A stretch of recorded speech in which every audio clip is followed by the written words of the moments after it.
Hi dears, എല്ലാവർക്കും dream team എന്ന നമ്മുടെ പുതിയ ചാനലിലേക്ക് സ്വാഗതം.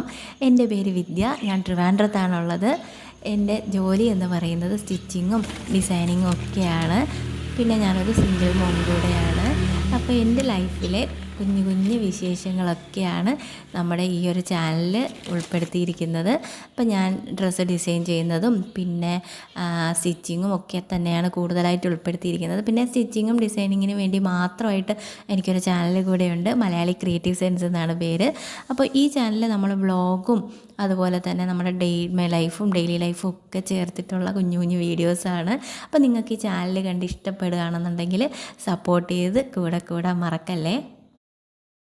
അപ്പോൾ ഇന്നത്തെ ദിവസം എനിക്ക് വർക്കുള്ളൊരു ദിവസമാണ്. അപ്പോൾ രാവിലെ തന്നെ എണീറ്റ് ലവ് ബേർഡിൻ്റെ കൂടൊക്കെ ഒന്ന് വൃത്തിയാക്കി അവർക്കുള്ള ഫുഡും വെള്ളമൊക്കെ വെച്ച് കൊടുത്തിട്ട് നേരെ കിച്ചണിലേക്ക് കയറി. അപ്പോൾ അവിടെ അമ്മ രാവിലെ തന്നെ ജോലി തുടങ്ങിക്കഴിഞ്ഞിട്ടുണ്ട് കേട്ടോ. അപ്പോൾ രാവിലെ എൻ്റെ അനിയന് ജോലിക്ക് പോകണം. അപ്പോൾ അവന് ചോറൊക്കെ കൊണ്ടുപോകണം എന്നുള്ളത് കൊണ്ട് അമ്മ അവന് വേണ്ടി ചോറ് റെഡിയാക്കിക്കൊണ്ടിരിക്കുകയാണ്. ചോറും കറികളൊക്കെ റെഡിയാക്കുകയാണ് കേട്ടോ. പിന്നെയാണ് ഉച്ചത്തേക്കുള്ള ഫുഡൊക്കെ റെഡിയാക്കുക. തൽക്കാലം പെട്ടെന്ന് കുക്കറിൽ ചോറും വെച്ചിട്ട് ചിലപ്പോൾ തലേ ദിവസത്തെ മീൻകറിയൊക്കെ ഉണ്ടാവും. പിന്നെ എന്തെങ്കിലും തോരണോ എന്തെങ്കിലും കൂടെയൊക്കെ ഉണ്ടാക്കിയിട്ടാണ് കേട്ടോ അവന് കൊടുത്തു വിടുക. അപ്പോൾ അന്നേരം കൊണ്ട് ഞാൻ പെട്ടെന്നൊരു ചമ്മന്തിക്കറിയൊക്കെ ഉണ്ടാക്കി വെച്ചിട്ട് ഞാൻ കുളിക്കാൻ പോയി. കുളിച്ചിട്ടൊക്കെ വന്നിട്ട് ഇതേ ബ്രേക്ക്ഫാസ്റ്റ് കഴിക്കാൻ ഇരിക്കുകയാണ് കേട്ടോ. അപ്പോൾ ഇന്നത്തെ സ്പെഷ്യൽ എന്ന് പറയുന്നത് അപ്പവും ചമ്മന്തിക്കറിയുമാണ്. അപ്പോൾ ഇവിടെ എല്ലാവരും ഒന്നിച്ചിരുന്ന് കഴിക്കുക എന്ന് പറഞ്ഞു കഴിഞ്ഞാൽ അത് അത്രയ്ക്ക് പോസിബിളായ കാര്യമല്ല കേട്ടോ. എല്ലാവർക്കും ഓരോ ടൈമാണ്. അപ്പോൾ അച്ഛൻ്റെ ജോലി സമയം അനുസരിച്ച് അച്ഛൻ ചിലപ്പോൾ രാവിലെ ആവും കഴിക്കുക, ചിലപ്പോൾ വീട്ടിലുള്ള ദിവസം ഒരുപാട് ലേറ്റാവും. അമ്മ ജോലി എല്ലാം കഴിഞ്ഞിട്ടായിരിക്കും കഴിക്കുക. അപ്പോൾ എന്തായാലും ഞാനും മോനും കൂടെ രാവിലെ തന്നെ ബ്രേക്ക്ഫാസ്റ്റൊക്കെ കഴിച്ച് കഴിയും. കറക്റ്റായിട്ട് ബ്രേക്ക്ഫാസ്റ്റൊക്കെ കഴിച്ച് കഴിഞ്ഞിട്ടാണ് പിന്നെ ഞാൻ എൻ്റെ ജോലിയിലേക്ക് വരിക കേട്ടോ. അപ്പോൾ ഇന്ന് എനിക്ക് സ്റ്റിച്ച് ചെയ്യാനുള്ളത് ഒരു ലെഹങ്കയാണ്. അപ്പോൾ ഒരു സാരി കൊണ്ടുവന്നിട്ടുണ്ട്. ആ സാരിയിൽ തന്നെയാണ് ഷോളും നമ്മൾ കട്ട് ചെയ്തെടുക്കണം. അതുപോലെ തന്നെ ഒരു സ്കേർട്ടും കൂടെ ചെറിയ പ്ലീറ്റ് ഇട്ടിട്ട് ഒരു സ്കേർട്ടും കൂടെ തയ്ക്കണം. പിന്നെയെന്ന് വെച്ച് കഴിഞ്ഞാൽ അതിന് സെപ്പറേറ്റ് ഒരു ബ്ലൗസ് പീസ് എടുത്തിട്ടുണ്ട്. അപ്പോൾ ഇതൊക്കെ കസ്റ്റമർ തന്നെയാണ് കൊണ്ടുവന്നിട്ടുള്ളത് കേട്ടോ. അതിൻ്റെ ലൈനിങ്ങും ബ്ലൗസ് പീസും ഒക്കെ ആയിട്ട്. അപ്പോൾ നല്ലൊരു സാരി ആയിരുന്നു കേട്ടോ. നല്ല ഗോൾഡൻ യെല്ലോ ആയിരുന്നു. അപ്പോൾ അതിൻ്റെ റേറ്റ് എന്ന് പറയുന്നത് 1200 സംതിങ് ആയിരുന്നു കേട്ടോ. പിന്നെ ഈ ഒരു ബ്ലൗസ് പീസിന് 400 അങ്ങനെ എങ്ങാണ്ടായിരുന്നു. അപ്പോൾ ഇതിന് ലൈനിങ് ഇട്ട് ഒരു ലെഹങ്ക പോലെ ആക്കി എടുക്കണം. അപ്പോൾ അളവൊക്കെ കൊണ്ട് തന്നിട്ടുണ്ടായിരുന്നു കേട്ടോ. അപ്പോൾ ഈ അളവിൽ ചെറിയ വ്യത്യാസമുണ്ട്. അതിൻ്റെ സ്കേർട്ടിന് കുറച്ചുകൂടെ നീളം വേണമായിരുന്നു. അതുപോലെ ബ്ലൗസിന് നെക്കും സ്ലീവും ഒക്കെ കുറച്ച് മാറ്റം വരുത്തേണ്ടതായിട്ടുണ്ടായിരുന്നു. നെക്ക് കുറച്ച് വൈഡായിപ്പോയി. ഇപ്പോൾ ഒരു 11 വയസ്സായ കുട്ടിയാണ്. അപ്പോൾ കുട്ടിക്കത് നന്നായിട്ട് വൈഡായി പോയത് കാരണം അതൊന്ന് ഒതുക്കി തയ്ക്കാൻ പറഞ്ഞിട്ടുണ്ട്. പിന്നെ സ്ലീവ് നല്ല ടൈറ്റാണ്. അപ്പോൾ അതൊന്ന് ലൂസാക്കണം എന്ന് പറഞ്ഞിട്ടുണ്ട്. അപ്പോൾ അതൊക്കെ അനുസരിച്ച് ഞാൻ കട്ട് ചെയ്തൊക്കെ എടുക്കാനായിട്ട് വെച്ചു. അപ്പോൾ ആദ്യം തന്നെ ചെയ്യുന്നതെന്ന് വെച്ച് കഴിഞ്ഞാൽ ഞാൻ മാസ്ക് വയ്ക്കും കേട്ടോ. കാരണം എനിക്ക് പൊടി അലർജിയാണ്. അപ്പോൾ ഈ ഒരു തുണിയൊക്കെ കട്ട് ചെയ്യുമ്പോഴും അതുപോലെ തന്നെ ഇതിൽ നമ്മൾ വരയ്ക്കുമ്പോൾ ചോക്ക് പീസ് ഇട്ട് വരയ്ക്കുമ്പോൾ ഉള്ള ഒരു ചോക്കിൻ്റെ പൊടിയും ഒക്കെ കാരണം എനിക്ക് പെട്ടെന്ന് അലർജി വരും. അപ്പോൾ അത് കാരണം ആദ്യം തന്നെ മാസ്ക് വയ്ക്കാനായിട്ടോ. എന്നിട്ട് ഇതുപോലെ ഒരു ന്യൂസ് പേപ്പറിൽ നന്നായിട്ട് അളവെടുത്ത് ഞാനിങ്ങനെ ഒരു പാറ്റേൺ വെട്ടിയെടുക്കുകയാണ് ചെയ്യുക കേട്ടോ.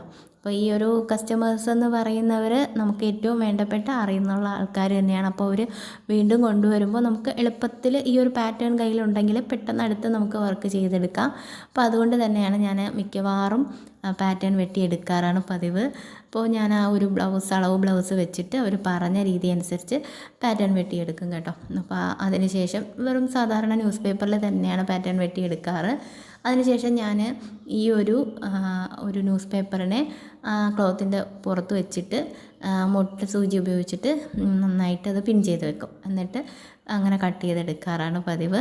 ഇനി ഈ ഒരു ന്യൂസ് പേപ്പറിനെ ഞാൻ അകത്ത് തന്നെ വെച്ച് ഒന്നിൻ്റെ അകത്ത് ഒന്ന് വെച്ചിട്ട് നന്നായിട്ട് മടക്കിയിട്ട് പുറത്ത് ഈ ഒരു കസ്റ്റമറിൻ്റെ പേരും വയസ്സും ഒക്കെ എഴുതിയിട്ട് മാറ്റി വയ്ക്കും. അപ്പോൾ ഇനി ഒരവസരത്തിൽ നമുക്കത് ഉപയോഗിക്കാമല്ലോ, അതിനു വേണ്ടിയാണ് അങ്ങനെ.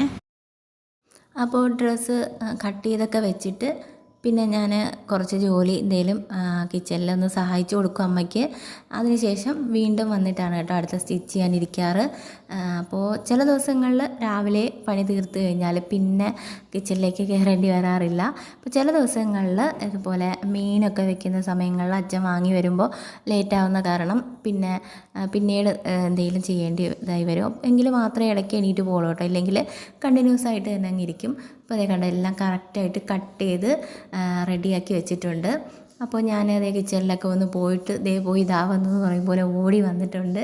അപ്പോൾ ഞാൻ ആദ്യം അതിൻ്റെ ഷോള് തയ്ച്ചെടുത്തു, രണ്ടാമത് അതിൻ്റെ സ്കേർട്ട് തയ്ച്ചെടുത്തു. അതിന് ശേഷമാണ് കേട്ടോ പിന്നെ ബ്ലൗസ് തയ്ക്കാനിരുന്നത്. കാരണം ഈ ഒരു സ്കേർട്ടും ഷോളും തയ്ച്ച് കഴിഞ്ഞ് കഴിഞ്ഞാൽ കുറച്ചുകൂടി ഈസിയല്ല, പിന്നെ ഒരു ബ്ലൗസ് മാത്രമല്ലേ ഉള്ളൂ എന്നൊരു ആശ്വാസം ഉണ്ടല്ലോ.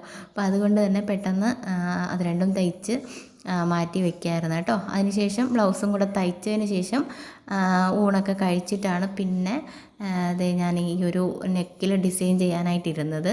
അപ്പോൾ ഞാൻ ശരിക്കും വീഡിയോ എടുക്കണമെന്ന് കരുതിയാണ് കേട്ടോ, പക്ഷേ ഞാൻ മറന്നുപോയി. ഊണ് കഴിച്ചിട്ട് വന്നപ്പോഴാണ് ഓർത്തെ വീഡിയോ എടുക്കണമല്ലോ എന്ന്. അപ്പോൾ ഇവിടെ നമ്മുടെ വർക്ക് ഫിനിഷ് ആയിട്ടുണ്ട് കേട്ടോ. അപ്പോൾ ഒരു ബെൽറ്റും കൂടെ കൊടുത്തിട്ടുണ്ട്. അപ്പോൾ അതിലൊരു ചെറിയൊരു വർക്ക്, വളരെ ചെറിയൊരു വർക്ക് കൂടെ ചെയ്തു. അപ്പോൾ ഇന്നത്തെ വർക്ക് അവിടെ അവസാനിച്ചു. അപ്പോൾ അതിനുശേഷം ചായയൊക്കെ കുടിച്ച് കുറച്ച് നേരം പുറത്തിരിക്കാമെന്ന് പറഞ്ഞ് ഇറങ്ങിയാണ് കേട്ടോ. അപ്പോൾ നല്ല മഴയുണ്ട്, നല്ല മഴ പെയ്യുന്നുണ്ടായിരുന്നു കേട്ടോ. അപ്പോൾ മഴയും ചായയും ഒക്കെ ആയിട്ട് നല്ല രസമായിരിക്കുമല്ലോ. അങ്ങനെ ഞങ്ങൾ കുറച്ച് നേരം ആദ്യം ഒന്ന് മഴയൊക്കെ കണ്ടു നിന്നു. അപ്പോൾ കുറേ ദിവസത്തിന് ശേഷം ഭയങ്കരമായ ചൂട് ഇത്രയും ദിവസം ഉണ്ടായിരുന്നു. അപ്പോൾ അതിന് ശേഷം പെയ്തൊരു മഴയാണ് കേട്ടോ. അപ്പോൾ അതിൻ്റെ ഒരു സന്തോഷം പറഞ്ഞറിയിക്കാൻ വയ്യ. അപ്പോൾ കുറച്ച് മഴവെള്ളമൊക്കെ പിടിച്ച് മാറ്റി വെച്ചിട്ടുണ്ട്. അതിന് ശേഷം ഞാനും അച്ഛനും അമ്മയും മോനുമായിട്ട് ചായ കുടിക്കാതിരിക്കുകയാണ്. അപ്പോൾ കുറച്ച് നേരം വീട്ടുവിശേഷങ്ങളും കുറച്ച് കാര്യങ്ങളൊക്കെ പറഞ്ഞ് അങ്ങനെ ഇരിക്കലുണ്ട് വൈകുന്നേരം ഒന്നിച്ച്. അങ്ങനെ ഞങ്ങൾ ചായയൊക്കെ കുടിച്ച് ഹാപ്പി ആയിട്ട് ഇരുന്നതിന് ശേഷം പിന്നെ അടുത്ത ജോലി എന്ന് പറയുന്നത് വൈകുന്നേരത്തേക്കുള്ള എന്തെങ്കിലും ഉണ്ടാക്കലൊക്കെയാണ് കേട്ടോ. പിന്നെ ഞാൻ കൂടുതൽ ഷൂട്ട് ചെയ്യാൻ നിന്നില്ല, കാരണം എന്ന് കഴിഞ്ഞാൽ വീഡിയോ ഒരുപാട് ലെങ്തായി പോവും, അതുകൊണ്ടാണ്. അപ്പോൾ എന്തായാലും ഈ ഒരു ചൂട് കാരണം ആകെ നമ്മൾ വലഞ്ഞിരിക്കുകയാണ് കേട്ടോ. ഈ മഴ പെയ്തപ്പോൾ പുറത്ത് നല്ല തണുപ്പാണെങ്കിലും വീട്ടിനകത്ത് ഭയങ്കര ചൂടായിരുന്നു കേട്ടോ, സഹിക്കാൻ വയ്യാത്ത ചൂടായിരുന്നു. അപ്പോൾ അതുകൊണ്ട് അമ്മ മഴവെള്ളമൊക്കെ പിടിച്ച് വെച്ചിട്ട് അച്ഛൻ്റെ ദേഹത്തൊക്കെ ഒഴിച്ച് കൊടുക്കുകയാണ് കേട്ടോ. ആ ഒരു ചൂടുകുരു, ദേഹം മുഴുവനും ചൂടുകുരു വന്നിട്ട് ഭയങ്കര പ്രോബ്ലം ആയിരുന്നു എല്ലാവർക്കും. അപ്പോൾ അതെന്തായാലും മഴവെള്ളം കിട്ടിയപ്പോൾ അവർ രണ്ടുപേരും ഹാപ്പിയായി. അപ്പോൾ നമ്മുടെ ഇന്നത്തെ വീഡിയോ ഇത്രയേ ഉള്ളൂ. പുതിയ വീഡിയോ ആയിട്ട് നമുക്ക് നാളെ കാണാം. അതുവരെ എല്ലാവർക്കും ബൈ ബൈ.